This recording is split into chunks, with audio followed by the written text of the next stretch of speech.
Shall we go on to the more spectacular stuff? Well, let's do it. Let's go to the fish room. Every time you go to a new stream, you go, what's in there? What's in there? Pull the net through and pull up and see what you got. So it keeps you going. So we're now in the fish room, and we're kind of going to run through a few of like the coolest species in here.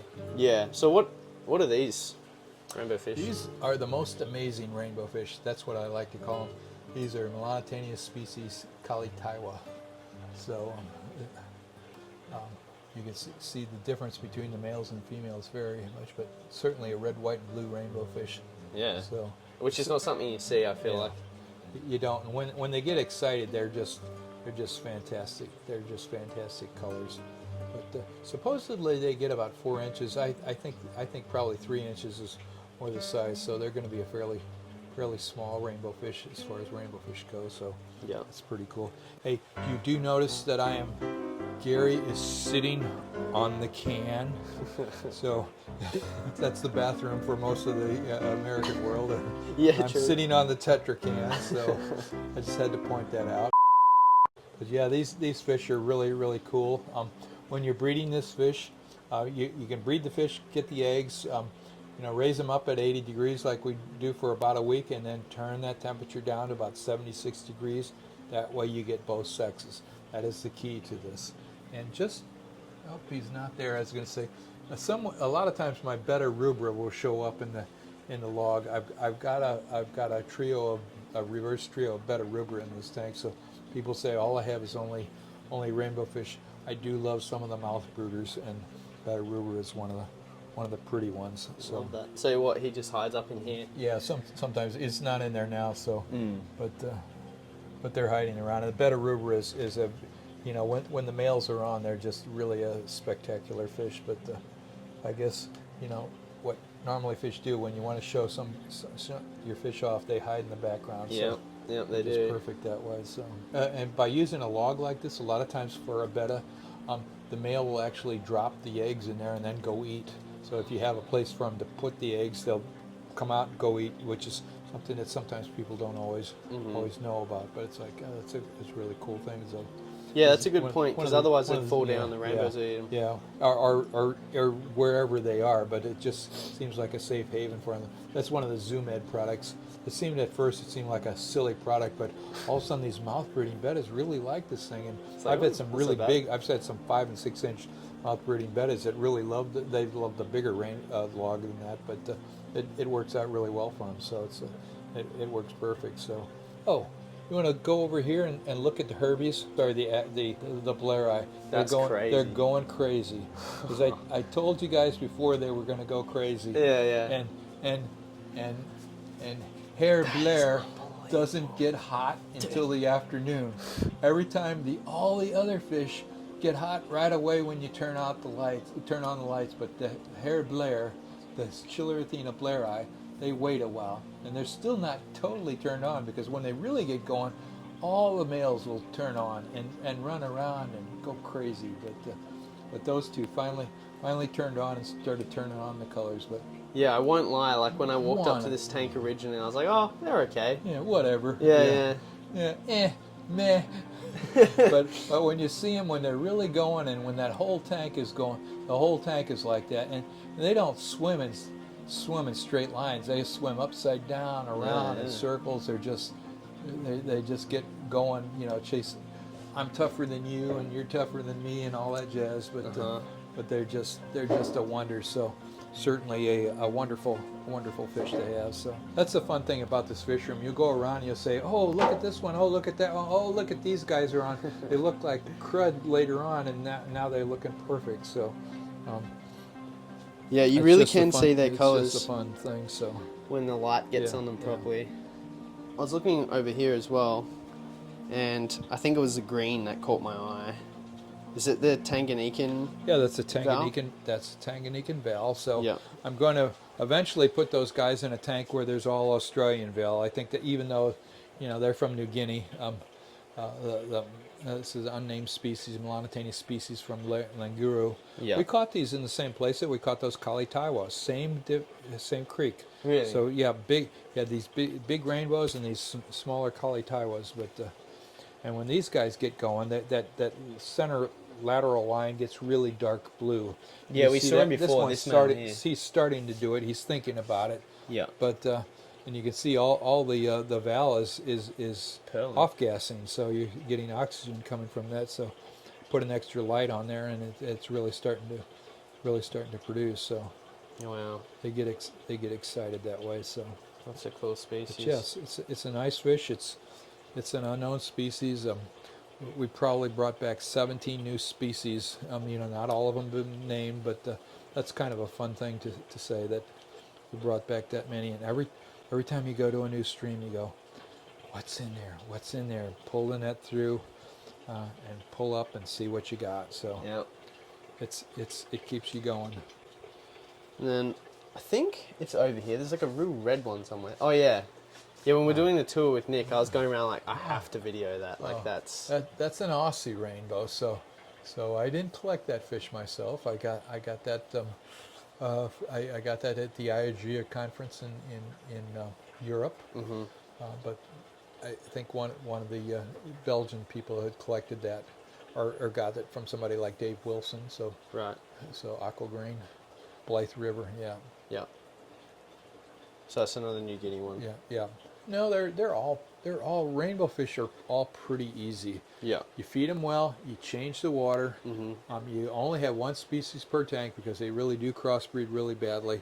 So and you once you got the fry, they're tiny. It takes maybe 3 to 10 days for them to eat baby brine shrimp, so they're really tiny. And then you just wait. In 8 months, you say, "Oh, that's a rainbow fish." In 2 years, a year, you say, "Oh, that's a nice fish." In 2 years, you say, that's a pretty nice fish." In 3 years, you say, "That's my favorite." Yeah. So that's the way these rainbow fish go. So I was hoping these guys were going to do their thing, and they're still looking. Yeah. They've got a really big bottom. I don't know what Yeah. you'd call it, fin. That anal fin. Yeah, the anal fin. That's huge. Yeah.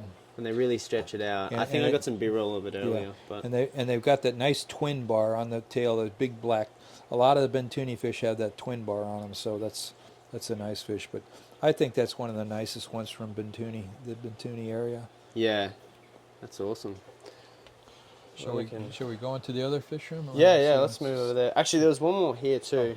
Alani? Yeah, this is a They are Really nice one. pretty splendid fish. So Chilatherina alani from Wapoga. We collected these back in 2012. It was a nasty walk out because by the time we got back to the boat was gone. really. It was like, where the heck did that SOB go to? We're not going to give him only half his money. That SO, It's like, Yeah. okay, and then we didn't get back to, he said be there by noon, and we didn't, it was a little bit after noon, but the river was going down. It had rained for 3 days, so the river was way up. Dan had convinced the boat driver to go much, much further than he had normally gone. And he said, okay, you go collect Wapoga, which was supposedly like about an hour or two walk away from there. Mm-hmm. And Wapoga and the red laser rainbow fish. And, we started finding them closer to that, so we collected them. And we got back to the boat. The boat was gone. Well, the river level had gone down. And the captain said, we had a catamaran, so it's a boat with supports on each side, so we were barely fitting through as it was. Well, the river level had gone down a foot, so he and his boatmaster started pushing the boat out. They had to take the motors off like Really? 3 or 4 times before they could get out. So we got back and we're pissed as all heck, but it's like, okay, we're walking. The guide that was with us said he didn't want to go in the water. Later on, he said it was crocodiles. So it's like, oh, we don't want to go. And the water was clear. I'm not sure why we did that. But at the same time, it's like, okay. But when you're on the shore and we're so far away, there was no trail. So there's no trail to follow. So he was literally cutting with a machete our trail. Really? 5.5 hours later, it's almost dark because sun rises at 6, sun sets at 6. We get back to where the boat was, where the captain originally wanted to stop. Mm-hmm. We get there. exhausted, get in the boat, throw our stuff in, and away we go. So this fish took a lot to get out of the country, but at the same time, this and the ruba vittata was really a really cool fish to have out. So, Yeah, and I've also got my Montezuma swords in there too. So yeah, this is probably out of all the Swordtails has to be one of my favorites. That's a baby sword because they get 6 inches. Yeah. So that one there is a decent size. That's why I like to have a 4.5 incher. But literally, they once they get going, they get to 6 inches. And these guys waiting for one of the males to turn on, but he's not doing it. They're good color, but when they really get the colors going, it's like, wow, that's a fantastic fish. But so they display their colours in the morning and afternoon, or is it just yeah, morning? in morning that's when they show their good colors, and also when when somebody's going to the mop. So I've got a mop in there. So Yeah. but with the swordtails in there, you see we've got a few little babies. Oh, yeah. So they are producing some nice little ones. So once the rainbows decide that you're there and you're not food, then they're okay, and then they're allowed to grow. But those will go out in the pond with some fish this year. Yeah. So I'll throw out the Montezuma swords with the Gertrude, and then some sword or some rainbow fish this year. Only one rainbow fish goes out every year because they cross. So I'm going to do that. I'm just trying to decide who I want to put out there this year. Still hasn't decided. Somebody goes on vacation. So Yeah, well, that's for all good. who doesn't know, outside is snowing right now, so I don't Yep. think the ponds would respond very well to that. May 15th Yeah. will probably be the times. So where do we want to go from here? Well, We've got fish down on the bottom. That's a fish we collected a few years ago. Now they looked at you and ran to the back, those little turkeys, because that's the Chilatherina species from Upper Tor. they actually do have a heap of colour once the light gets on them. Oh yeah, they really do, and they've got those white pectorals on them. So Yeah, I'm looking for fish food, so that's why I put a little bit in there. Rainbow fish are incredibly stupid. They're beautiful, but they're really stupid. But a lot of times you put a little food in there, and then they'll The go bird nuts for you. brains. So Bird brain of the yep, fish. not today. So Yeah, no, I noticed that because earlier on we had another light on this tank here, and they were absolutely unreal. Like Yep. it's like a like almost neon. yeah, and sometimes after a while they just wear out. Yeah. They've just been mock battling their other males in the tank for so long, and they're okay. I'm tired now. Feed me. So it goes on for so much times. So what I tell people a lot of times when you're dealing with rainbow fish, and I had my lights doing that for the longest time, is I eat around between 5 and 6 o'clock, so I had the lights turn off at 5 o'clock, and I turn back on at 7 or 7:30. So when I come back, the lights are on, the lights turn back on. They've been kind of asleep for a little bit. Lights come back on, they go, oh baby, let's breed. And so they get all those colors, and you get to see all that enjoyment again. So it's a good thing to not have the lights on for just a solid 10 hours. Have a rest period in between, because that way you get to really enjoy the rainbow fish. Yeah, I wish we had that fish in a planted tank. That's a Ruba striata from Kavar village. So they get to be about 6 inches. So, but that white on the bottom distinguishes them from other Ruba striata fish. So Yeah, that's a nice one. that's kind of nice. They got those, and they've got to go into a big tank soon. Yeah, I did notice that. Like, I think the majority of the tanks in your fish room are larger aquariums. I would, if I had my druthers, I'd have all 4-foot tanks. Yeah. And is A lot that of them are just 3-foot because they're tanks. bigger fish? Yeah, they enjoy that swimming, and I hate 12-inch wide tanks. I like 18-inch Deeper. wide tanks because it gives them more room.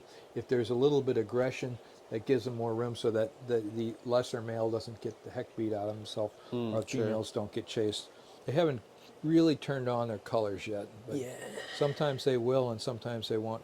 And that probably is the smallest rainbow fish that's Really? out there in the Melanotaenia class, because the Kali Taiwas, I've heard that they're 4 inches. The Kali are the Melanotaenia marazi definitely are a 4+ inch fish, and even the praecox are 3.5 inch fish. So they're pretty good sized fish. And the other fish that we caught with the Alani, the Wapoga lasers, Ruba vittata, they're a little bit smaller than praecox, but they still stay fairly small. But but the pygmies are probably the smallest of all.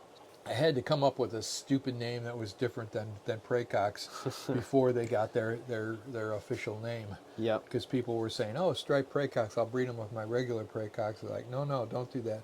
They're different species." But trying to convince everybody not to do that, and so which was a good thing. But they're more streamlined than the praycocks. The praycocks are over here, so if you want to look at those, Oh, true. it's Get a right in comparison. comparison, right back to forth. And now okay, turkey fish. Skittish. Come on back forward. These are an awesome. Let me see if I can throw a little bit of food in there. Maybe that'll chase them forward. Yeah. Sometimes they do. Other times they go, "Oh, I'm just going to let it sit to the bottom." Camera shy. Yeah. Oh no. There we go. They didn't get fed yesterday. I was busy, so Yep. maybe they'll be a little bit hungrier. That's another pro, I guess, to the rainbows is they're super active. Yeah, very Always very moving. active. Always moving. Always got that color. Yeah. You know, a fish on a coffee, right? Because they're always a fish with a cappuccino in there. You swear you put coffee in the tank because they're always moving, always active, Yeah. hyperactive. Now, another thing, Nick was saying that, people just get males for their display aquariums, but they also need the females to even colour up even more. I think so. I'm still of that opinion because sometimes I've got a whole bunch of males and there's not many females in there. I've got extra males. I'll stick them in another tank, and it just seems like if you have females in there, that just takes them to another level. So I think that's worthwhile. Definitely a good worthwhile, recommendation. So. What are these ones down here? This is one of the other ones I was going to show off. No, you know what? These are Melanotaenia parva, but they have decided to really dull down. They dulled down. So you're going to have to run the B-roll on those because they were outstanding before. And a lot of times my parva, Melanotaenia parva, will keep that color all the time. That was the nice thing about them, that they always kept a good color, right, and kept good bright orange. Because some of the rainbows that will dull down in the afternoon, and that's another reason for turning off the lights at 5 o'clock and turning them back on at 7 o'clock, because they go, "Oh, it's breakfast again. Let's get the colors out so you can enjoy those beautiful colors." And then you've got a fish named after you, don't you? Oh yeah, over here I've got it stuck in the corner, so you'll have to squat down to get them, and they're not behaving at all because they're looking very, very sad and mad because I've stuck them in the corner. Melanotaenia garylangi. So we caught those in Decay. We knew they were different. Once we did the DNA, we saw that they were different. We started looking at the scale counts and everything. Yeah. And Johannes said, "Oh, I'm going to write this up," and very kindly he wrote that up and named it for me. So that's awesome. Yeah, it's a nice fish. You can see though with the stripes that it's from the Maculacae tribe. There's a lot of fish in that thing. Ogilvii is in there, Sex lineata in there, Maculacae, obviously, Sahulensis is in that clade. So these fish are going to be a nice fish. But those are Glossolepis maculosus, and they're right now they're quite rare. They're going to be about twice that size. And right now you go, "Oh, they've got spots, big deal." But other than that, they're not very spectacular. But well, that's the cool thing about them, because I feel like not many rainbows have the spotted line.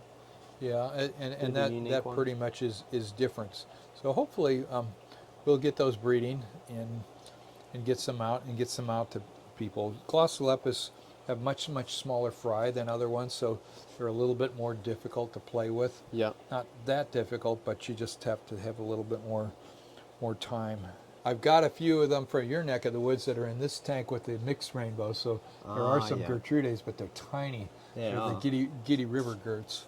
So again, the Northern Territory, but you mainly got other rainbow fish in there versus the blue eyes. Yeah. So you know the difference between blue eyes are not rainbow fish; they're blue eyes. Yeah, Pseudomagills are not rainbow fish. Yeah. People always go. There's always some jerk out there that says, "Oh, whatever," Same thing. So here, talk about your fish right there. Yeah, far out. That's there's a signifer that's just showing his stuff. That's a Ross River, so it's salty. I've got about 1.5 cups of salt per 5 gallons. Yep. So a lot of salt. But you can deal with salt and it's not a problem. You don't have to go 3 months to condition a tank before you put fish in there. You just put a little bit of dirt in the tank, and boom, they go. They produce eggs in a mop just like all the other rainbows. They're a lot of fun, and you know, those like a lot of other rainbows, I'll pick the eggs and put them into a container like this. Yep. This is actually Ross River eggs right here. Can you see those, or should we turn on the lights? Let's see. You can see there's actually some Oh fry yeah, that there is a hatched, fire in so there, true. we need to turn on a light. Yeah, maybe let's see if Okay. we can get under some light. There's a couple of fry in there, Yeah, which is cool. yeah, a couple of fries, so I'm going to need to pull those out. Actually, with the salty water like this, I can put baby brine, because True, pseudomygills they'll will survive eat in there. baby brine right away, Yep. and they survive. So for the pseudomygill cyanodorsalis, the little blue eyes out on the front tank, I will literally just take the fry, once they hatch, put them in something like this, throw in the brine shrimp, and ignore them. You know, you can see the guys hatching in there, and you can see, I think there's still some brine shrimp there, but the brine shrimp live until they eat them, or all of a sudden I've got brine shrimp that are this big. Because Full grown. that happens every once in a while too. But that's, you know, these salty fish, people always go, oh, I don't want to deal with salt. It's like, you know, buy some marine salt and do it, because, you know, when you saw those Ross River going like that. And these guys are getting old, so I need to grow up some other fish. So, but when you got a whole tank of big males like that, they're just incredible. Oh yeah, even as an old Lot fish, of- that's lot an of fun. amazing species. That's cool. Yeah, so it's not just all from New Guinea. It's a lot from, you know, fishes. Sahul deals with New Guinea and Australia, and the rest of those guys, you know, Celebes, forget those guys. They're not rainbows. Madagascars, they're not rainbows. No. These are rainbows. And, you know, you can't talk about, you know, maybe the prince. I'm thinking the Chilatherina was the king, but the prince of rainbows with the Melanotaenia Bosemani, these are from Kromsa, so a river in the Ayamaro region. But It really is the king. They're just natural very coloration. beautiful. You got those, and you've got these wild type Bosemani from Ayamaro. Now, one of the streams. Now, this was a stream because the lake was a real difficulty to fish into. Yeah. But the stream's flowing right into the lake. We caught these. All we found was smaller Bosemani, and that's what these end up being, because they grew no bigger than this. So that we got these in 2017, and they've gotten no bigger than that. They've been in the 4-foot tank for a very long time. And one of the other creeks had much larger ones in them. So even though they're creeks that flowed in the same, they really look the same to us. It's kind of important to keep those apart. And this fish over here was collected by. Well, I got this from Gilbert Mabe. So this is from Lake Uter. So Antinjo, and it was the village Antinjo is on Lake Uter, and these are the second collection. Heiko collected a group that was called, you know, people will see in the United States, called Antinjo. But that's really the same thing as the Uters. It's interesting because even though they're Bosemani, they're all different. Like Yeah. this one's Sure. more red for me. Yeah, and the black and that big alpha male. Yeah, When yeah. he shows up, he's really got a lot of black in him. So that's why it's really nice. Yeah, if I had a better light on, he really belongs in a planted tank. It's just, I'm being bad. That's the thing with all these. There's only so many big tanks. Yeah. So, There's only so many you can have. yeah. Did you guys get a chance to see the? I don't the actually think we R4? did this. Because that's a Goldie Eye guy too, the Yeah. R4, and he doesn't really show that well in that tank, which is a shame, because it's got Goldie Eye DNA in it, but it really is a massively beautiful fish. Yeah, I think we may have actually skipped over this weirdly enough, but Yeah. There's just so many fish. You go, oh yeah, this one over here, forget about this one. yeah, I know. And, There's pretty just soon, yeah. so many things in here. You just geek out for Yeah. hours and hours. Oh well, thanks so much for showing us around. I mean, there's so many fish in here that we could just keep showing you guys, but cool. Thanks for watching, guys. Okay, thanks.